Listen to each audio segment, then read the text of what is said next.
এই দুধ এমন একটা খাবার, এটা খেয়ে হজম করতে পারলে আজীবন বেঁচে যাবে। নিউট্রিশনের যে ইনগ্রেডিয়েন্টস আছে 6টা, পুষ্টি উপাদান 6টাই আছে দুধ। এজন্য আল্লাহ রাসূল সাল্লাল্লাহু আলাইহি ওয়াসাল্লাম দুধ বড্ড পছন্দ করতেন আর বলতেন আলাইকুম বিআলবানিল বাকার, তোমরা গরুর দুধ খেও, ফাইন্নাহা তুরাম্মু মিনাল আশজার, কেননা গরুর দুধ এটা ঘাস লতা পাতার নির্যাস।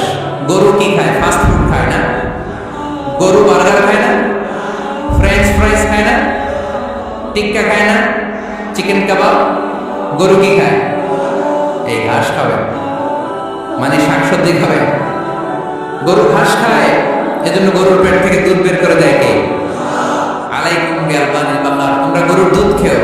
কত বড় ডাক্তার ছিলেন বিশ্বনবী মুহাম্মদ সাল্লাল্লাহু, এমন বিশ্বস্ত নবী, যেটা খাইতে বলছে ওইটা খাইলে ডাইরেক্ট অ্যাকশন। কালিজিরা খেতে বলতেন, মধু খেতে বলতেন, লাউ খেতেন। লাউ খেলে পেট যত ঠান্ডা থাকে, পৃথিবীর কোনো খাবার এত ঠান্ডা হয় না পেট, ঠিক কি না? এজন্য বিশ্বনবী বলতেন আলাইকুম বিআলবানিল বাকার, গরুর দুধ খাবা, ফাইন্নাহা তুরাম্মু মিনাল আশজার, কেননা ঘাস পাতা খেয়ে গরুর ভেতরে আল্লাহ ঘাস পাতার মাধ্যমে দুধ বানায়। আবার বিশ্বনবী বললেন মেরাজের রাতে জিব্রাইল 3টা মগ এনে আমার হাতে দিয়েছিল। এক মগের মধ্যে ছিল পানি, আরেক মগের মধ্যে ছিল মদ, আর একটা মগের মধ্যে ছিল দুধ। 3টা দিয়ে আমার টেস্টিং শুরু করে দিয়েছে, টেস্টিং করতেছে। বিশ্বনবী ধরেন তো কোনটা ধরবেন? বিশ্বনবী দুধেরটা ধরলেন তো, সুবহানাল্লাহ। সাইয়েদনা জিব্রাইল বললেন আখাসতাল ফিতরা, নবী আপনি যেমন ধরছেন তেমন, আপনি যেমন, আপনার স্বভাব যেমন, নিয়েছেন তেমন। এজন্য দুধ খাবেন, বাচ্চাদেরকে দুধ খাওয়াবেন। অনেক মায়েরা বাচ্চাদেরকে বুকের দুধ খাওয়াতে চায়, ডানু খাওয়ায়, ল্যাকটোজেন খাওয়ায়, সিরালাক খাওয়ায় না। আমার মায়েরা, আমার সম্মানিত বোনেরা, বাচ্চাদেরকে দুধ খাওয়াবেন। বলবো ওয়ালিদাতু ইরদি'না আওলাদাহুন্না হাওলাইন, 2 বছর খাওয়াবেন, কামিলাইন, পরিপূর্ণ। লিমান আরাদা আন ইউতিম্মা রাদাআ, কারণ মায়ের বুকের দুধের প্রথম যে দিক থেকে যে দুধটা বের হয় এটাকে বলে শাল দুধ। এই শাল দুধের মধ্যে অনেক ন্যাচারাল ভ্যাকসিন আছে। ডাক্তাররা বলেছে বাচ্চাদের ব্রেইন, হাড্ডি শক্ত হওয়া, মেমোরি শার্প হওয়া, উদ্যম আর উজ্জীবিত হওয়ার জন্য, সজীব আচরণের হওয়ার জন্য মায়ের বুকের দুধটা খুবই জরুরি। এটা অবশ্যই খাওয়াবে। আর এই মায়ের বুকের দুধের ভিতরে আল্লাহ বাচ্চার জন্য প্রথম টিকাটা ফ্রি দিয়ে দিচ্ছে। বাচ্চার জন্য কিছু টিকা দেওয়া লাগে না, যক্ষা, এটা সেটা, প্রথম টিকাটা ফ্রি। প্রথম টিকাটা আল্লাহ দিয়েছে মায়ের বুকের দুধের ভিতরে। এই জন্য নিজেরাও দুধ খাবো, বাচ্চাদেরকেও মায়ের বুকের দুধ খাওয়াইতে হবে, ঠিক কিনা? গরুর দুধের ভিতরে অনেক পুষ্টি আছে, হজম করতে পারলে অনেক পুষ্টি। আমরা ধরো বেশি বেশি দুধ পান করি, আল্লাহ তুমি তৌফিক দান করো। তাহলে দুধের এই কথা কোরআনে যা আছে, সায়েন্স তাই বলছে। কোরআন বলছে 13,000 বছর আগে, সায়েন্স এখন খালি ঘোষণা দিতেছে বাচ্চাদের দুধ খাওয়ান, গরুর দুধ খান, এটাতে উপকার আছে। তার মানে এই প্রাণীকুলের ব্যাপারে প্রাণীবিদ্যার যে তথ্য, কোরআন আর বিজ্ঞান মিল আছে না নাই? এরপরে কোরআন বলেছে মধু খাও, লিকাওমি ইয়াতাফাক্কারুন, চিন্তাশীলদের জন্য। এই মধুর মধ্যে আল্লাহ চিন্তা রেখে দিয়েছেন। আওহা রাব্বুকা ইলান নাহল, আল্লাহ মধুরে মেসেজ পাঠাইছে। আমরা মোবাইলে কি পাঠাই?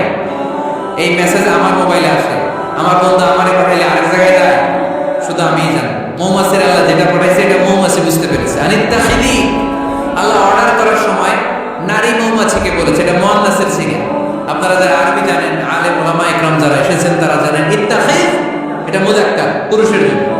ইত্তাখিদি মুআন্নাস, নারীদের জন্য। আল্লাহ মৌমাছিকে যখন বলেছেন মৌচাকের বাসা বাঁধো, তখন আল্লাহ পুরুষ মৌমাছিরে বলে নাই, বলছে নারী মৌমাছিকে। কোন মৌমাছিকে? কার্ল ভন ফ্রেশ নামে একজন অস্ট্রিয়ান বিজ্ঞানী, এই সায়েন্টিস্ট গবেষণা করে দেখেছে মৌচাকের বাসার মধ্যে পুরো মৌমাছির সব কার্যক্রমের প্রধান যে থাকে এটা পুরুষ মৌমাছি না, এটা নারী মৌমাছি। সুবহানাল্লাহ। তো আসতে অস্ট্রিয়ান এই সায়েন্টিস্ট একটা বই লিখেছে, দ্য ডান্সিং বিস, কিভাবে ফাসলুকি সুবুলা রাব্বিকি যুলুলা। এইখানে মৌচাক আর মধু আনতে যায় 5 মাইল দূরে, এরপরে আবার এই রাস্তাটা চিনে মৌমাছি যে আসে ওই রাস্তা চিনে দেয় কে? আল্লাহ সিক্রেট মেসেজ দিয়ে বললেন ইত্তাখিদি, ঘর বানাও। আওহা রাব্বুকা ইলান নাহলি আন ইত্তাখিদি বাইতা, উপরে ঘর বানাও, মিনাল জিবালি বুয়ুতা, পাহাড়ে বানাও, গাছের মগ ডালে বানাও, যাতে পোলাপানরা ঢিল মানতে না পারে। কাছাকাছি নিচু জায়গায় মৌচাকের বাসা হলে পোলাপানরা কি করে? মধু খাওয়ার জন্য ঢিল মারে না? আল্লাহ দেখেন কিভাবে সিক্রেট মেসেজ দিল যে নিচে তুমি তোমার মৌচাকটা করো না, উপরে বানাও। আর আমার দেখা পথ অনুযায়ী তুমি মধু নিয়ে আসো। এটাকে বলে ফ্লাওয়ার নেক্টার, পুষ্পরস।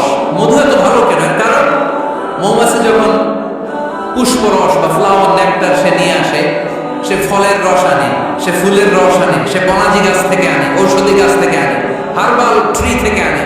এজন্য মধুর চেয়ে ঔষধি গুণ সম্পন্ন কোন ন্যাচারাল লিকুইড পানীয় পৃথিবীতে আবিষ্কার হয় না। চিল্লায় এখন সুবহানাল্লাহ। ফাসলুকি সুবুলা রাব্বিকি যুলুলা, এগোতে থাকো। তারপরে মধুগুলোকে নিয়ে বাসার মধ্যে রাখো। এই আয়াত থেকে প্রমাণ হয় পুষ্পরস সংগ্রহ করে মধু এটাকে খেয়ে ফেলে, এমন না মুখ দিয়ে এনে মৌচাকে রেখে দেয়, না, এটা খেয়ে ফেলে। খেয়ে পেটের ভেতরে একটা চেম্বার আছে, আলাদা একটা চেম্বার, ওইখানে এনজাইম দিয়ে এটাকে সমৃদ্ধ করে। তারপর একটা টিউব আছে, এটার পেছনে টিউব দিয়ে মৌচাকের ভেতরে মধুকে পৌঁছে দেয় আমাদের জন্য। সুবহানাল্লাহ। এই অস্ট্রিয়ান সায়েন্টিস্ট উনি গবেষণা করে অপারেশন করে মৌমাছি কেটে দেখতে পেল মৌমাছির পেটের ভিতরে একটা পাকস্থলী না আমাদের মতো, ওর পেটের ভিতরে আল্লাহ দুইটা পাকস্থলী দিয়েছে। একটা তার নিজের খাবারের পাকস্থলী, আর একটা আমাদের জন্য যে মধু এনে এটাকে এনজাইম লিকুইড দিয়ে সমৃদ্ধ করবে, ওইটার জন্য আরেকটা পাকস্থলী। চিল্লায় করতে হবে আল্লাহু আকবার। এজন্য মধু খেতে রাজি আছেন তো? বিষ্ণু ইসলাম ফ্রেশ মধু খেতেন, দুর্গন্ধযুক্ত মধু বিষ্ণু সাল্লাল্লাহু আলাইহি সাল্লাম কখনো খেতেন না। আর বিষ্ণু ইসলাম বলতেন আলাইকুম বিশিফাইন, তোমরা দুইটা শিফা নাও। কোরআনে এই মেসেজটা খেয়াল রাখবেন, কোরআনে কালামুল্লাহ মাজিদে দুইটা বিষয়ের ক্ষেত্রে আল্লাহ শিফা শব্দ যোগ করেছেন। এক হচ্ছে স্বয়ং কোরআনের ক্ষেত্রে আল্লাহ বলেছেন এটাতে আছে শিফা, আর মধুর ক্ষেত্রে বলেছেন মধুতে দিয়েছি আমি শিফা। এজন্য বেশি বেশি মধু খাওয়ার দরকার আছে না নেই? কত ধরনের মধু যে পৃথিবীতে পাওয়া যায়, ব্ল্যাক হানি, হোয়াইট হানি, ক্রিম হানি, অর্গানিক হানি, এগুলো খুঁজে খুঁজে খাবেন। আজকে মধু খাইছেন কে কে দেখে হাত মাশাআল্লাহ। আমিও খেয়ে আসছি আপনাদের সাথে। প্রতিদিন মধু খেতে হবে শীতকালে। আজকে শীত পড়ছে না অনেক, মধু খেয়ে যদি আপনি কাজ শুরু করে দেন, শীত বাবা যে আপনার কাছে আসতে পারবে। বিষ্ণু ইসলাম মধু খেতে আমাদের উৎসাহিত করেছে। তার মানে এমন বিশ্বস্ত নবী আমার, যেটা খেতে বলেছেন এটা খেলে আমাদেরকে সুস্বাস্থ্য দান করবে কে?